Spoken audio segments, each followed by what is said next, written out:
Good morning, and welcome to this week's episode or edition of Monday Motivation. Now, my name's Jenny Kovacs, and I will be taking you through the next 15-20 minutes through a little bit of a motivation just to start your day, your morning, your Monday, or even your week. And this week, I encourage you to bring anything with you that you might need a bit of a oomph, a bit of a boomf, a bit of a start. Is that a fair deal? If you've never joined this Monday Motivation before and you're watching live, please know that I can't see you. You can see me. Morning, Ivona. Said your little Monday morning wave. Thanks for joining. Know that I can't see you, but know also that unless you do what Ivona's just done and type anything in the box, I won't know that you're there. I won't know to interact with you. I won't know to answer your questions. So if you do have any questions at all, please by all means feel free to type them in the box. They can be to do with this morning's subject, which is I'm going to talk about Blue Monday because you're about to hear a lot about it in the press. Hey Ian, hey up Jenny, good morning, he says. Hiya. So I'm going to be just looking at this head on because traditionally, since about 2005, the third Monday in January has been referred to what has been called Blue Monday. And you know what? If you have never heard of this before, then it's likely that you'll be going about your business, going about your day, going about your life in the way which you normally do. But if you have heard about this or are feeling it, you'll be feeling a bit down and blue. So whether you need a professional boost, a personal boost, or just something to get you going, here it is. So forgive the shaky camera because as always, Facebook Live is done from a mobile device. And my phone holder, yesterday when I did a couple of Facebook Lives, kept dropping. So I didn't want to give you that pleasant view so early on a Monday morning of up my nostril or something else like that. So what am I going to talk about? I'm going to share with you 3 ways to help on any Monday, whether it's a Blue Monday or not, or any time in your life where you're just on a bit of a downer. Now, what does on a bit of a downer mean? It could be that you can't seem to get yourself motivated. It could be that you're just not feeling like getting going at all or keeping going. I know I certainly experienced that this morning with waking up early wasn't the problem. It was the cold air outside of my nice warm cosy bed that made me want to kind of put my head onto the duvet. And the first thing that I want to say is it is absolutely usual, absolutely normal in life that we sometimes feel like conquering the world and other times we just don't. It's a natural and normal thing. And some people think that we should walk around with the default of stick a smile on your dial and go for it. And that's not always the case for everybody in everything. So here's something I prepared earlier, actually last night. Now, if the writing looks a little bit wonky, it's because in order to do these Facebook Lives and to face the camera to me, it makes everything go in mirror writing. So I wrote that down in mirror writing. So why have I got a picture of a triangle and some numbers? I'll let you know why.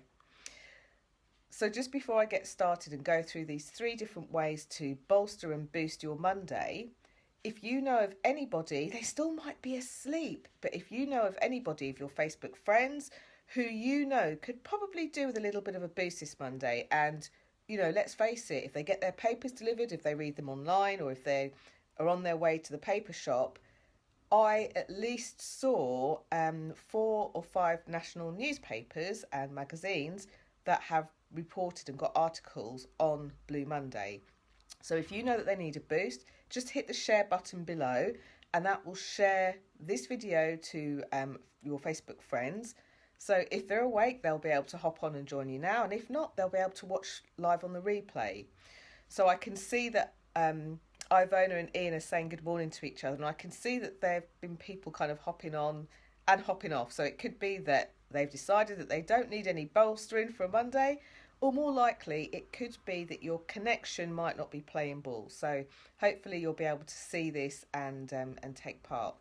So 3 ways to help bolster, boost and keep going on this special Blue Monday. So there are 3 things that we do when we're feeling any sort of emotion, whether it's what we perceive to be a good emotion, a sad emotion, or anything else in between.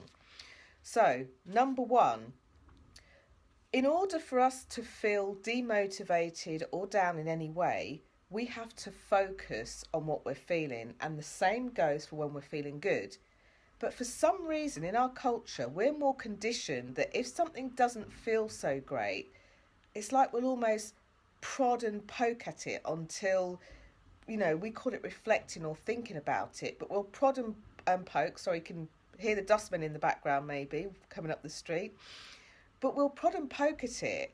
But what we do, instead of reflecting on something that doesn't make us feel good, what we tend to do is we prod and poke and think and rethink, and our poor brain doesn't realise that it's not really happening. So guess what?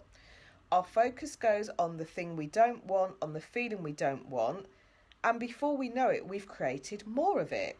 Now, I know lots of people talk about the law of attraction and where your focus goes, where your attention goes, focus flows. And that could be one explanation for it. But the other, slightly more scientific explanation for it is all around us flooding our body with the non-feel-good factor. Anyone else relate to that? Anyone on here? If you do, just give me a thumbs up or a love heart. But if you relate to having that time where, let's call it what it is, in usual terms, it's known as worry, it's known as stress.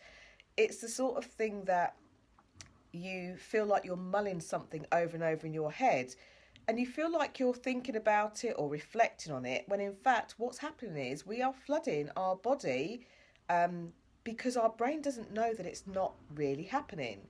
So wherever you're putting your focus, you'll find that you'll get more of it. Now, this isn't to say stop worrying, stop thinking about it, bury your head in the sand or anything else like that. This is so that when something isn't going the way that you want it to do, one of the 3 factors of why it could be perpetuating, why you could be feeling like that. Ivona says, totally relate to what you're saying. So do I. I relate to what I'm saying myself, Ivona, because it's half of or a third of the reason is because it's where we're focusing, where we're thinking. So if where we're focusing and where we're thinking is only 1/3, so what are the other 2? Well, the other one, believe it or not, is our body language. Now, body language can get a bad rap because a lot of people think that, the body language, you look at what people are doing, what they're saying, how they're sitting, and you make an assumption on how they feel. Now, there's a couple of very, very close circuits in the way things happen.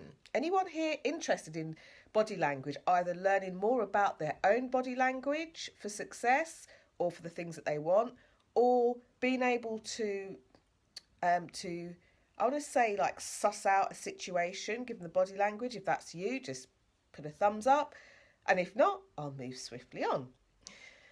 So body language is sometimes known as physiology, and Ivona says, I'm studying mindfulness and meditation this year and it's really helpful. Oh my gosh, absolutely. It's a definite way to really be at peace with yourself. And if you want a shortcut to it, and this is not a overnight success done and dirty and quickly, but if you want a really great way to get into mindfulness, get into not necessarily the meditation part but the inside out stuff, then if you haven't already heard of a gentleman by the name of Jamie Smart, you really need to check out his work.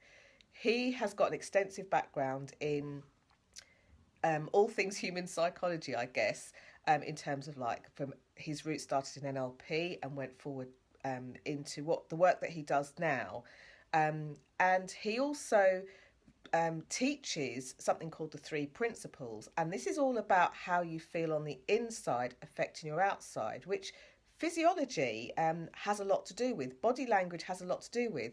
Now, people often think that body language is about studying other people, how they're sitting, what they're doing, where their eyes are, and what they're thinking at any time. And a certain amount of it, for body language, that is important so that you can try to ascertain a situation. However, one of the things that we don't often get taught, or isn't often shared, is that we can affect our own body language for the results that we want. What do I mean by that? Because that sounds a bit heavy going, and it certainly isn't. So part 2 of the triangle is your physiology. Now, let me give you a really good example of this. Sorry, I'm getting a frog in my throat, and my drink is over there. Never mind. Let me give you a really good example of how this can play out. So for many years, I started my own business in 2010. And when I started, I wanted to be able to teach anybody anything. I wanted to be able to train anybody anything and coach anybody on anything. And very, very quickly, I soon came to realise that if I didn't hone down into one specific area, it's like nobody could hear it.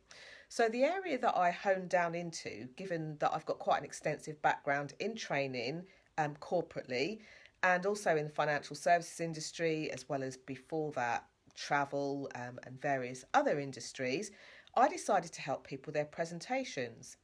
And one of the things that I found really interesting was I'd have the most confident, bubbly, interested people in front of me.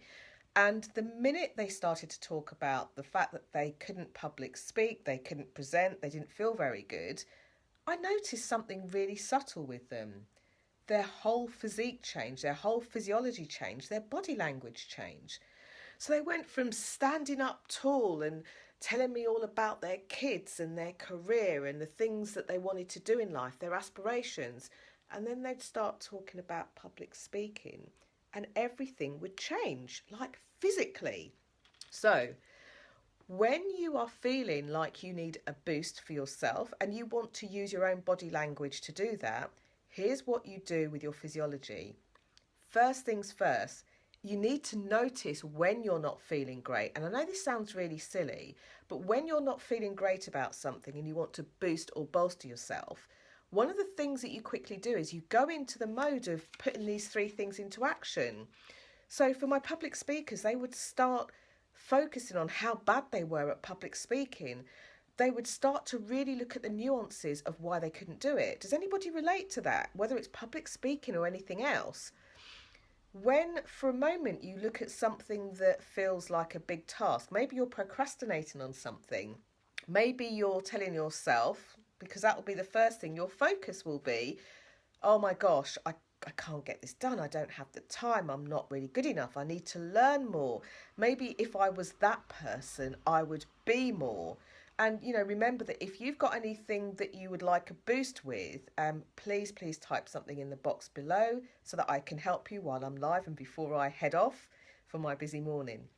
So quite often, people that were looking to perform, to speak, to present, to even, for many people, this became a phenomenon, to hold a meeting. And one thing I discovered, which I kind of loosely tagged into presentations and public speaking, was that if people knew that they had to get on the phone and make a call to somebody and the person wasn't expecting their call, they'd completely freak out.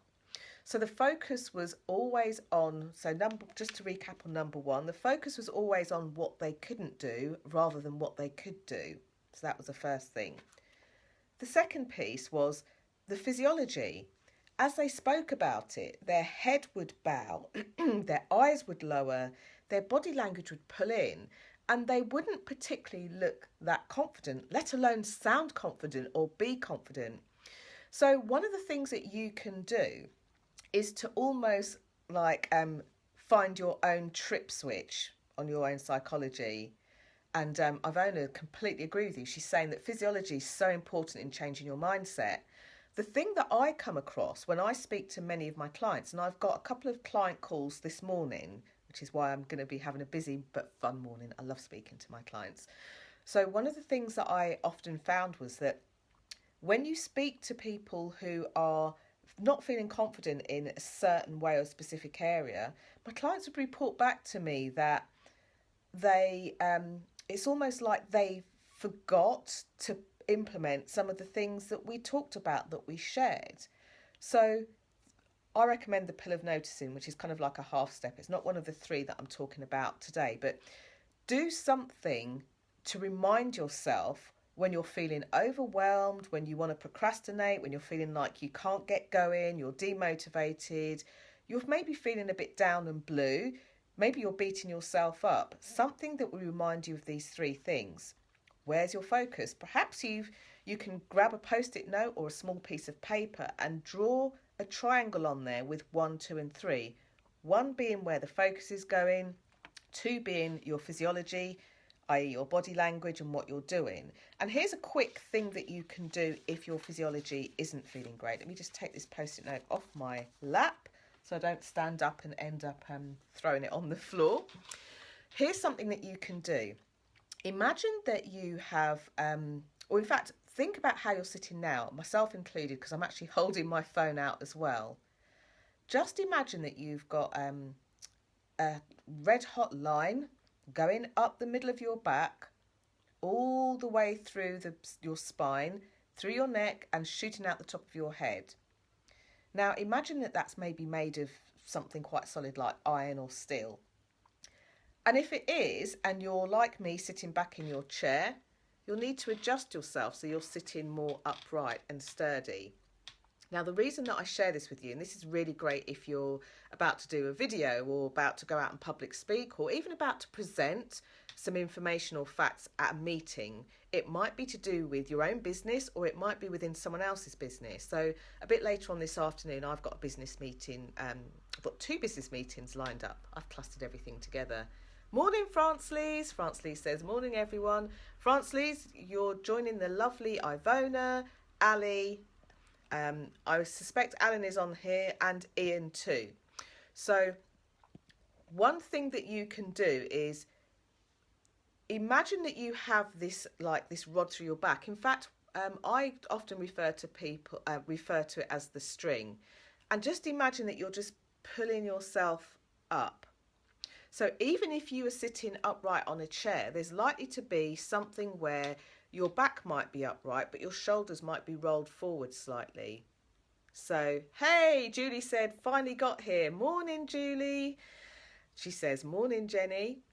So Ivona says she's sitting straight, which helps to take in what you're saying to be alert. Absolutely. But here's something else that physiology does for you.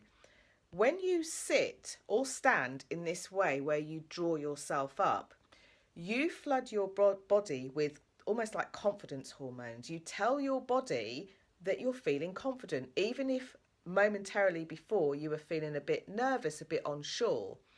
And that in turn makes the brain kick into action. It tells the brain, hey, actually, I feel good. I feel okay about this.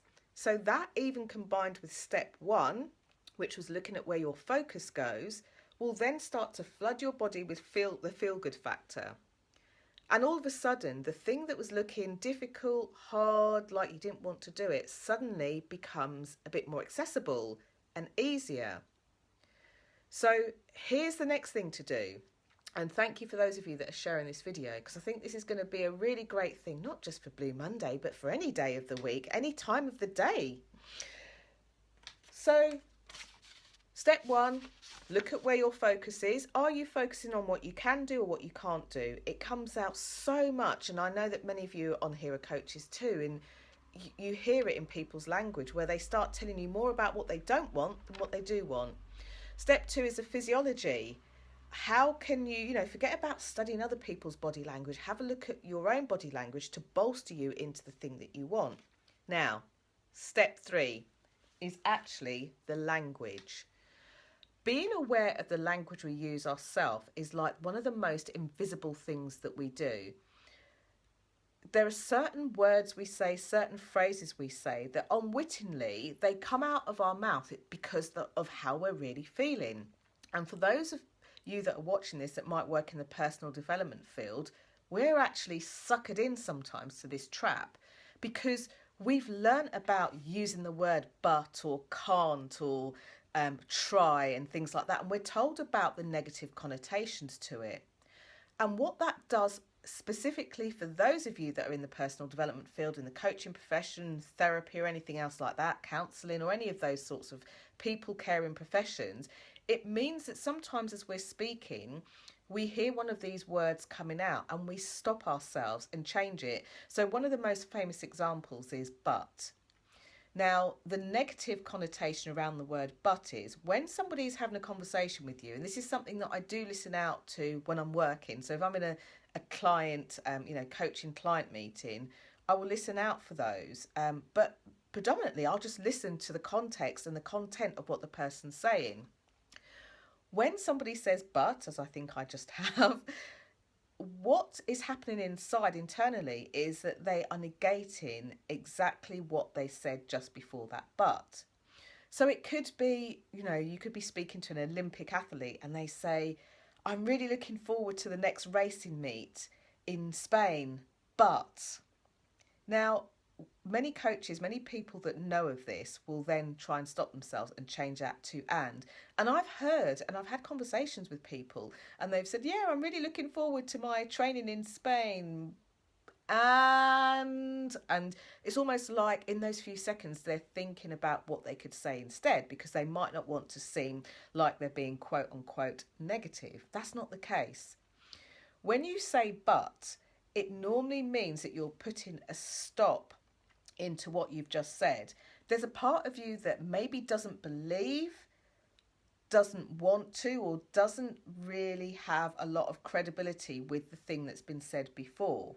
Now, your job isn't to stop saying but at all. In fact, keep saying it, because how else can you notice within yourself? I talked about prescribing the pill of noticing, but how else can you notice in yourself when you want a change or you want to see something differently? So allow your buts and your can'ts and any other tries and words like that to come out so that you can see for yourself where you might need a change or where you might want to do some work.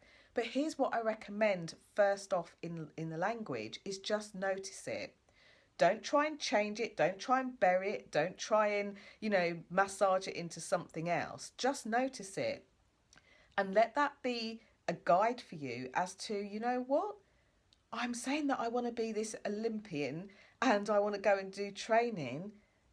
And there's a big but. What is that concern for me? That's all you need to do with it. Look for what that concern can be. And for those of you that journal, write it down.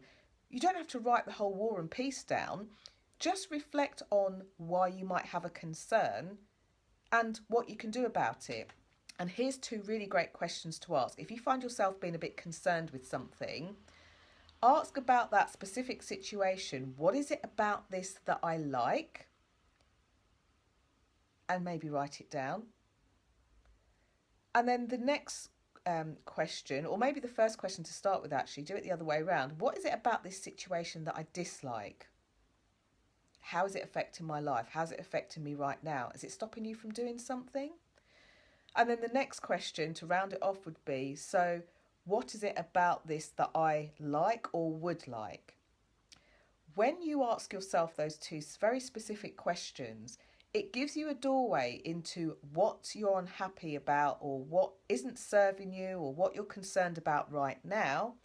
And then it can leapfrog you into, so what can I do about this? How can I change this? How can I make this different? And it's like it opens up the possibilities. Now, that along with, just to recap for those of you that I can see is springing on and joining, number 1, where you put your focus. So where you put your focus and how are you putting your focus? Are you saying, I can't do this anymore, or I want to keep going? Number 2, your physiology. Not everybody else's body language, but your own body language. Are you at least giving your body a head start, sitting up straight and saying, you know what, I can do this? And the third piece, your language. And that's normally your internal language. What are you saying to yourself? If you're using a but or a try or a can't, That's okay. Just use that as a guiding stick of noticing where you are at that particular moment at that given time. Don't even try and change it. Don't even try and affirm it away. Just notice what's going on for you. And then if you decide that actually I'm sick of this, I don't want this anymore, ask yourself, what is it about this situation that I dislike? What have I had enough of? What am I not happy about? Write it down. It's really powerful when you write it down. You get it out of your head onto paper. You can burn the paper if you want to afterwards. It doesn't matter. But write it down and get it out of your head. Then next up, ask yourself, well, what would I like to be different about this situation? How would I like it to be? And start to note down the things that make the biggest difference. Does that make sense? Has anybody got any questions? Because we're coming to the end of episode, I think it's 31 of the Monday Motivation. So these have been started since around, on a Facebook Live format anyway, since June last year. But the Monday Motivations originally started in 2008, and they started off as a little motivational message that got sent around the office just to boost and bolster people's Mondays, because Monday mornings got a bad rap. They were the days that people feared and dread. And I thought that on any Monday, and specifically this Monday, which is famously known as Blue Monday, why not get together and bolster your morning, your Monday or your week? So unless you've got any questions, then I will bid you farewell. Now, if you like being around other people that will support you when you're feeling down, you want to ask any questions, you want to start getting out there more in your life and in your world, then why not join us in the Visibility Vibes Tribe Facebook group, a lovely supportive group of over 350 people who just have got your best interests at heart. Bolster each other up, share your advice, share your nuggets, and come and join us. So I'll put the post of that below here. Thank you so much for the love. Thank you for the thumbs up. Thank you for the love hearts. Special thank you to you, Ali, Ivona, Julie, for making it this morning. Thank you so much. Francelise, thank you, because I know you have a busy morning too. And Ian as well. And for those of you that have been hopping on throughout this, or maybe watching this on the replay, let me know how you get on. Let me know how you use this, and let me know the results that you get. If you don't want to do it so publicly, then post it over in the Visibility Vibes Tribe group. So Julie says, have a great week, Jenny. Let's catch up if we can towards the end of the week. Yes, Julie, let's get in contact. I'm back in London now. I'm going to be leaving London on Thursday. So let's see if we can catch up and do something. If not this week, definitely next week. Ali says, have a great day, everyone. Thank you, Ali. Ivona says, great advice. Thanks, Jenny. You're welcome, Ivona. Thank you so much for taking the time out of your busy days to join me on this and every Monday. And thank you for sharing this with your friends. Until next week, bye for now.